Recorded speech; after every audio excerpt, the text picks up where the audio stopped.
Hello, everyone, and welcome back to Full Throttle Finance, a financial literacy podcast geared towards taking complex financial topics and breaking them down into fun, relatable discussions. My name is Felicia, and with me is Alli, and we are doing our first in-person podcast together today. It's super cool. It's been amazing. Being in person together, we've been loving it. Right? It's been super fun. We're recording this episode actually while we're out here at Road Atlanta for MotoAmerica.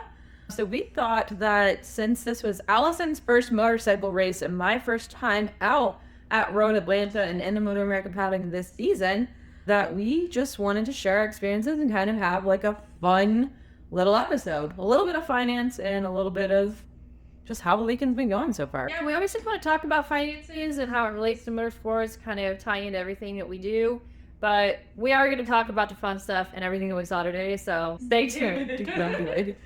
All right, so today was actually a pretty glorious day. We ended up with a little bit of rain, and we'll talk about how Saturday, which is today, was a little bit of a mess when it came to the riders. But yesterday, Friday, was an absolutely gorgeous day. It was sunny. I mean, it was hot and dry. It was steamy. It was steamy. Yeah, but it was a great day for the riders. They had a good time. Good track conditions, I think, too. Yeah. So on Fridays out at MotoAmerica Round, you generally have practice in your morning, and then in the afternoon, not evening, after lunch, you have your first qualifying session. And then today was Saturday, which is split up with qualifying Q2 in the morning before lunch, and then we had our first race sessions in the afternoon after lunch. So we've got a lot to kind of dive in today. So of course we're gonna do the finance stuff first. So we've already talked about deductible expenses like travel and meals and all of those things that kind of go hand in hand with like getting to the rounds and fueling yourself while you're at the rounds and whatnot too. But I think today what we want to talk about was some of the other deductible expenses that we saw while we were out there spectating, and talk about immediate deductible expenses versus depreciated deductible expenses, and kind of how you can decipher between the two and kind of how both of them are treated. So, Allison, why don't we start by talking about some of the odds and ends immediate deductible expenses that we saw out at the track. Everybody, all the race teams had scooters, which I thought was kind of interesting. And those are going to be a deductible expense. I mean, it's a necessity for the teams. Like foot scooters, right? Yeah, like foot scooters. And then, or one wheels. Even to the golf carts, there's people that I think owned the golf carts maybe for the team, and then maybe some people were renting them. Yeah. Facilities like Road Atlanta, they let you rent golf carts. So even if you don't own it, if you're paying money to use it while you're out at the track and it's part of your program, then that is a deductible expense that you're able to take. And if you own the golf cart, it's going to depend upon how much you bought that golf cart for. So if it's over $2,500, that would be an example of something that goes on your balance sheet as an asset that gets depreciated over time, and you take that deduction over time. But if you're renting it and it's something like $100 a day, that's something that you take immediately as a deduction. Yeah, and then every team, when we were down in the paddock, every team had these nice elaborate tents. And I'm going to guess that those are going to be ones that are going to be deductible. It depends. Some of those are probably over 20. What about that right flow for law double-decker like hot pit tent that was like, I personally have never seen anything like that before. Most people just have these little pop-ups. And then there was this one that's got a pop-up ladder, and it's like taller than everybody else. It was cool. You can see like the whole track of them. They're cool. But yeah, so let's talk a little bit more about like things that we find in the paddock. So they're hot pit like some tools, if it's under $2,500, that'd be a good deductible expense. Then they had this like nice flooring on it so that everybody was up off the concrete. So I bet that would be another, which was really great when it started raining, right? Because then you're not standing in the rain. You have like this little elevated surface above the rain, which was super nice. Even like tire warmers? Everybody has tire warmers on their bikes. Tire fans to hold the wheels before they get actually used. And then bike stands even too for when you're not using the bike. Everybody pulls their bikes off and then puts them on stands. Yeah. Ramps and the workbenches too, so that the mechanics can work on the bikes more at eye level instead of like having to be crunched over it. So even like umbrellas, you know, like everybody, even when it was sunny outside, people were using umbrellas for the shade. And then when we saw some rain today, unfortunately, the umbrellas came in handy to protect the mechanical machines, you know, keep those electronics safe. And then I actually thought that one of my favorite questions you asked me this weekend, you saw them using leaf blowers. Yeah.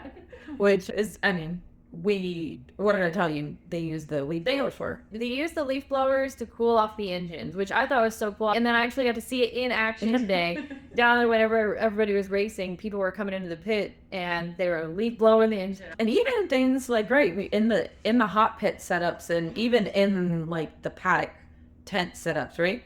Almost every single team had TVs or monitors in both their locations so that they can keep track on like the live stream feed and in the timing and scoring stuff too. And so even those are deductible expenses as well too. Yeah, and even in the hot pit too, there's people using the engineers using laptops, another deductible expense. Yep. And team uniforms, right? That's one we haven't actually talked about too. So a lot of those are going to fall into your $2,500 per item criteria, so they would be an immediate deductible expense. And again, is that item is $2,500 or more, it goes on the balance sheet, we build an asset for it, and then we build a depreciation schedule, and we take that deduction over years depending upon its useful life. So we also saw some costly expenses out there the last 2 days too, right? So there were quite a few bikes that came back on the crash truck. And maybe it's because they crashed, maybe it's not because they crashed. So we want to talk about some of those too, because those are big ticket items. So crashes. First question is, can the asset be rebuilt, and is the asset going to be rebuilt?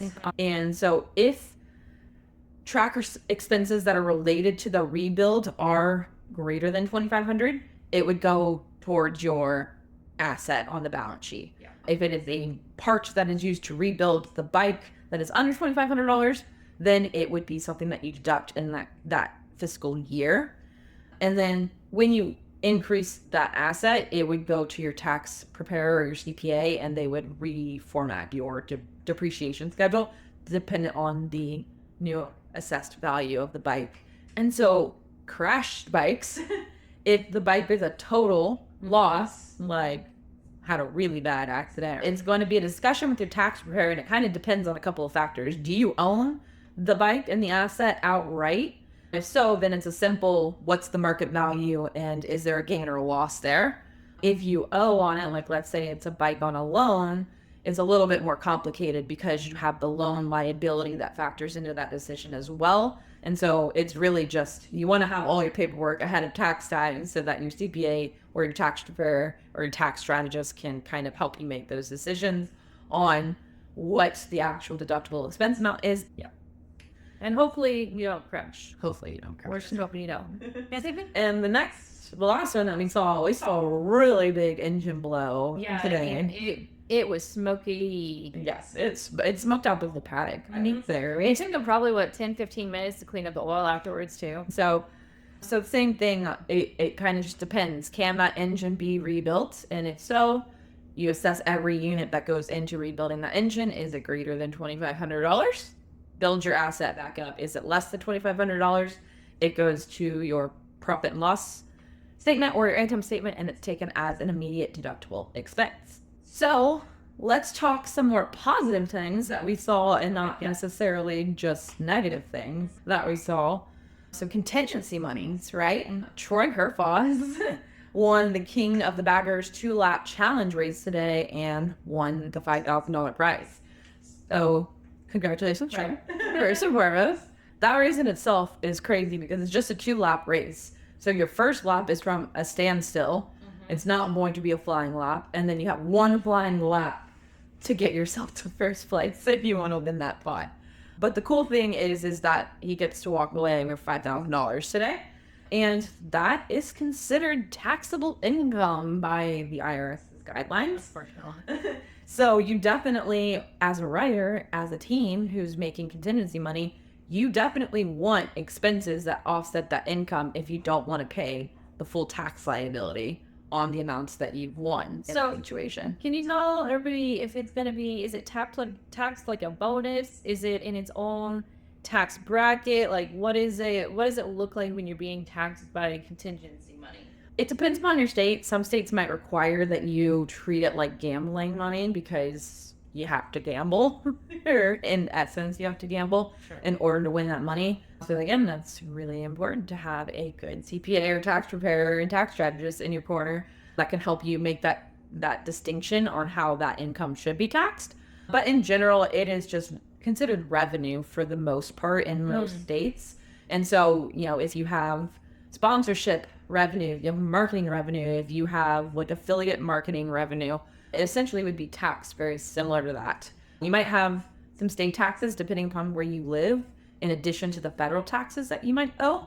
But again, that's why you work with a professional. They can help you figure out what your specific situation calls for.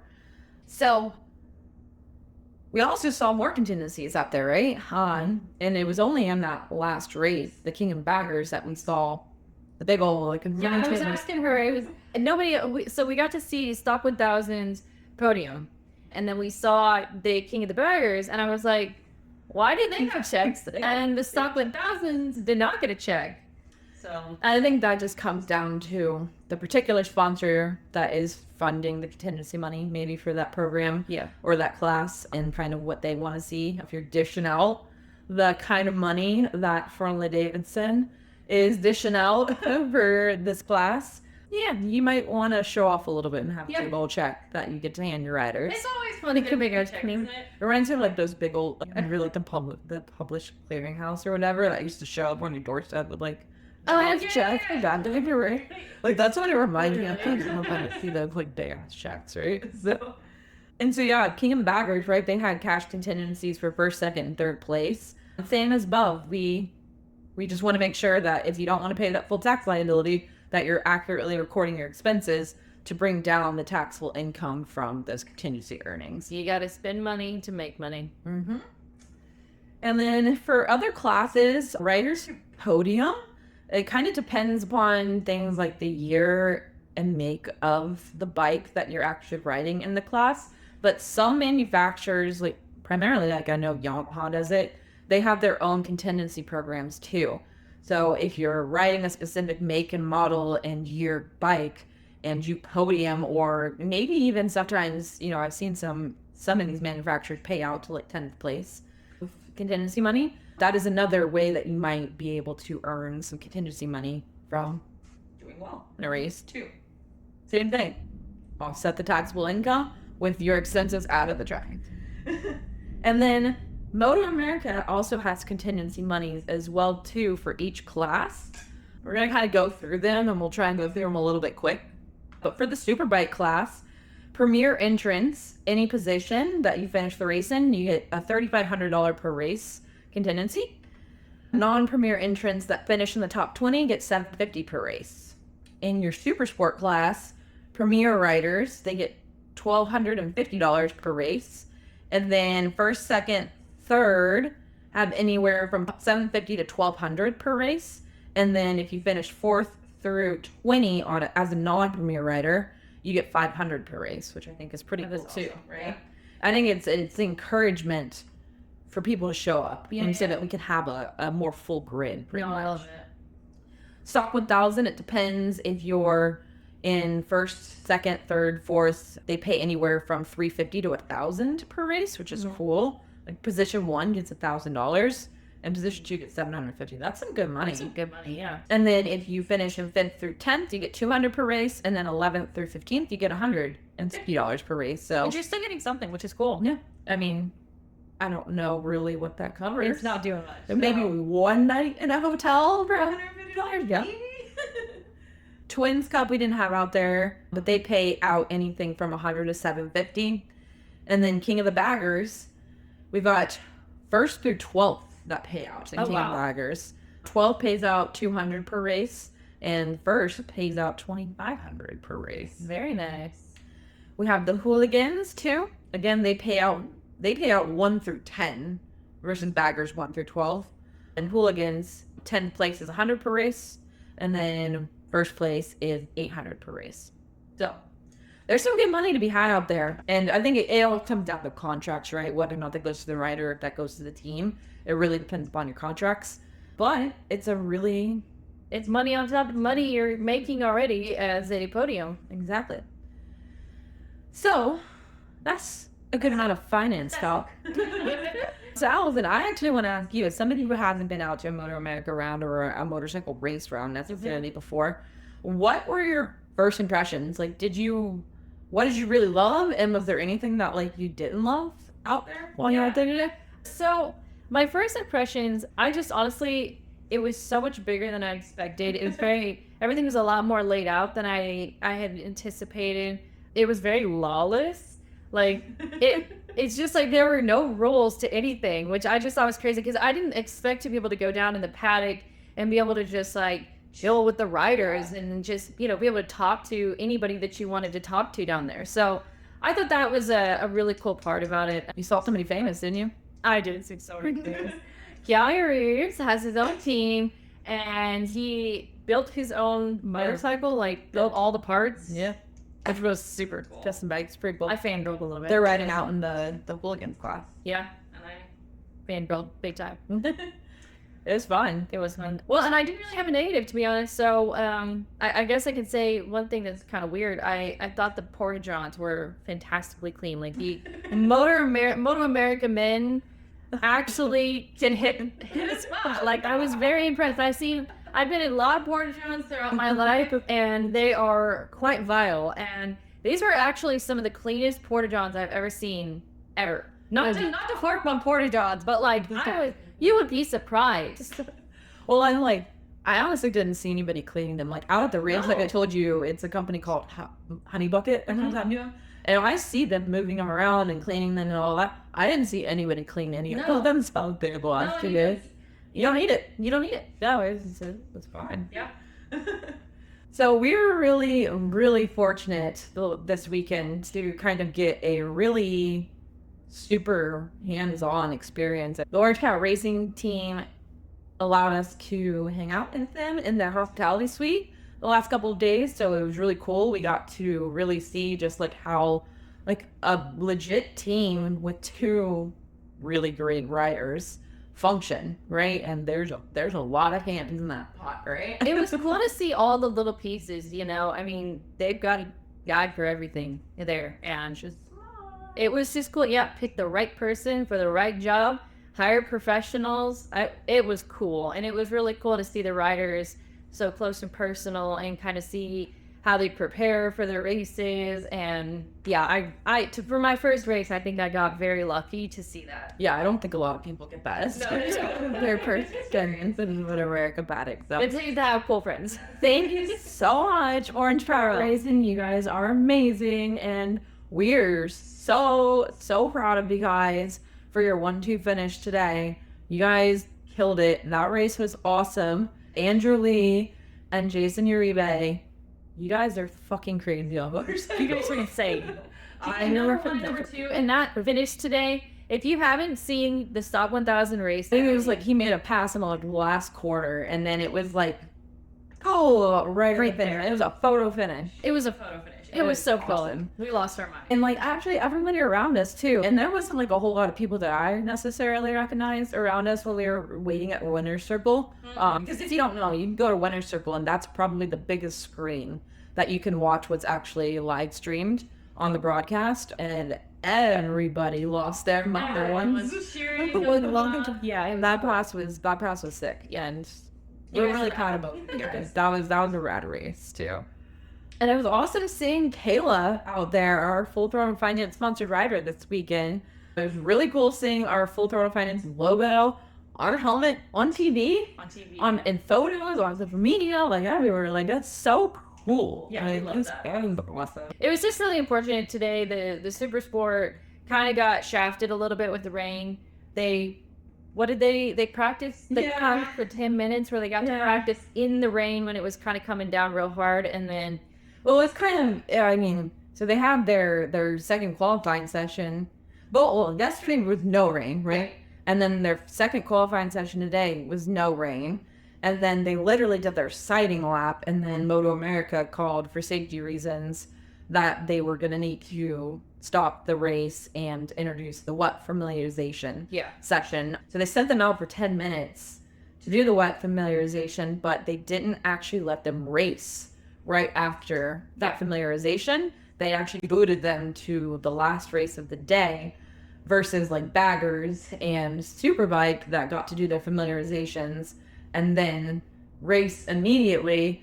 And then unfortunately, by the time that Supersport came around, the track was drying. Everybody was still out there on wets, but there was not just that so weird, much wet. It was a weird in between time. Some spots there were still puddles on the road, and then there was some dry spots, and so I feel like they got a little shafted. They got shafted, but our girl Kayla Still came in sixth because she's a freaking badass, man.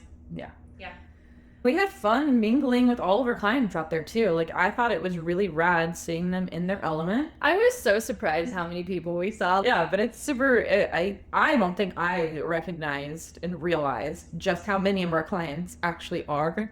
Again, just validating this as a retreat and how much we actually have invested in Road Atlanta. And how much we gained from being out there too, right? Yeah.